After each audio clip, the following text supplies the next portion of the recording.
Chapter 8. Treading Above Uncontrollable Circumstances. I was hanging out at Rodney's house when I got that phone call from my mom, and I could tell that something was wrong by the tone of her voice.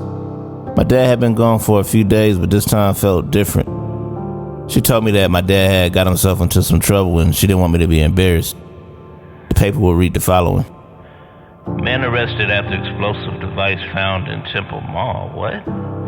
A Bell County man remains in custody Sunday evening as authorities investigated the discovery of an explosive device at the Temple Mall. Colonial Mall in Temple was evacuated early Saturday after a package discovered outside a dealer store was reported to the Temple police, who said it appeared to be an explosive device. Personnel from Fort Hood took control of the device and experts confirmed it was an explosive. Authorities identified a suspect who was spotted at a rest stop near Salado on Saturday afternoon. He sped away in a Chevy Blazer, striking the Bell County Sheriff's Office vehicle. During the pursuit, the Blazer also collided with the unmarked Temple police car, causing it to spin and the Blazer to roll. What in the world, man? You gotta be kidding me. That suspect was my dad. I was shocked, I was embarrassed, I was saddened to know that things had gotten that bad. Like, this is the stuff that I would read in the paper and say, what were they thinking? So never in my wildest imagination would I have guessed I would be reading this article about my father and saying, what was he thinking? News spread pretty fast. I purposely got to school a little late the next day, hoping everybody said everything they needed to say because I just didn't want to hear about it. As soon as I got to school, my coaches and teammates embraced me, ensuring that I had nothing to be embarrassed about. It's one of the beautiful things about high school sports is that you build this bond with the other players in the locker room. I felt the love that day and I needed it. A couple of hours later, I ran into a student in the bathroom. Hey man, I heard about what you did in the paper. Crazy. He was joking, but I didn't find it funny at all. For this split second, I thought about handling things my old way. Like it would have felt real nice to test his chin in that moment, but it wouldn't have changed anything.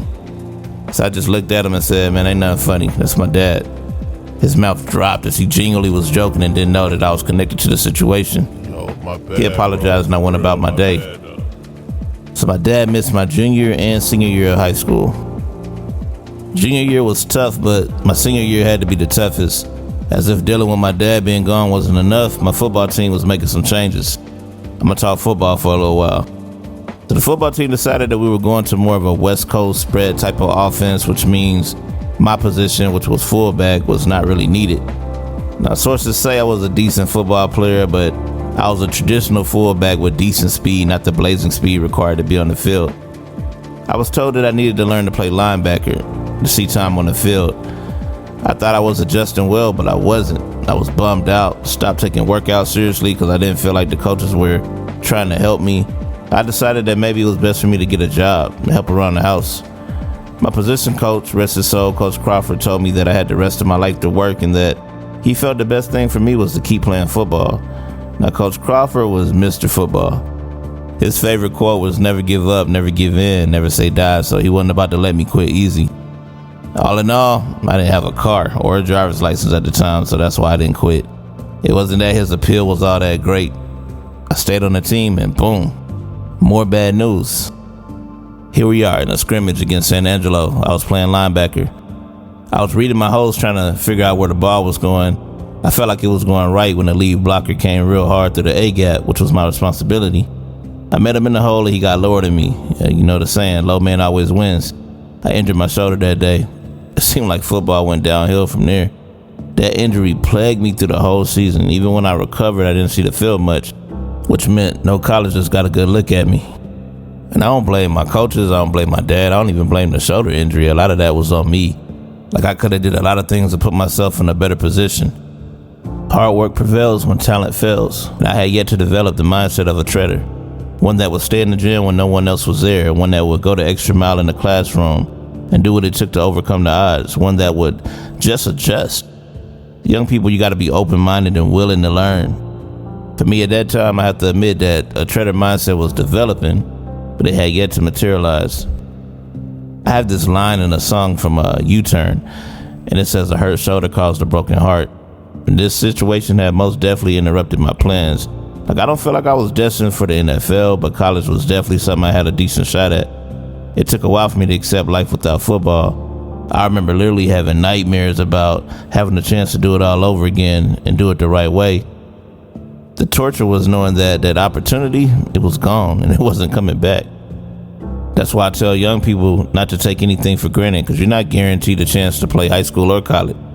As I stated earlier, every day we build our legacy. Regardless of your level, you got to think about how you want to be remembered. Coaches to this day tell me that they wish I was just a little more outgoing and aggressive. It's the truth. Being passive, it won't get you anything but ran over and looked over. Like, how badly do you want to be successful? My mom took me to see my dad the week of my last game. I was happy to see him, but it also made me wish he was back home. By Friday night, I had already checked out of football season. There was a point where I actually forgot to go on the field for the extra point after we scored. I mean, I had completely zoned out in that last game, probably thinking what's next or wondering if life was ever going to get better. One of my teammates told me that one of the coaches said that he could tell I wasn't mentally ready to play and that it was my mom's fault. Now, he was out of line for the comment, but in that moment, I was officially done with football. There was a custodian named Greg that I would often talk to at the field house. He had watched me since 9th grade year and knew me pretty well. He pulled me to the side that week of our last game and told me that I had options if I wanted to play college ball. Texas is such a big state. It may be challenging and I may have to start at a smaller school, but he just wanted me to know that he believed that I could get it done. Opportunities to play at the next level did come, but in my mind and in my heart, I knew I wasn't willing to go through that process. I didn't feel like I had to fight in me, physically or mentally. So I was back to my tripping ways. I was trying to figure out my next move. As graduation approached, it felt like any other day to me. I had a bad attitude. My mom was way more excited than I was. We had family down, and my church family showered me with love like they always did, but I just wanted it all to be over. Like, I just really wanted to get high school behind me for good. So when I walked across that stage, I didn't look back.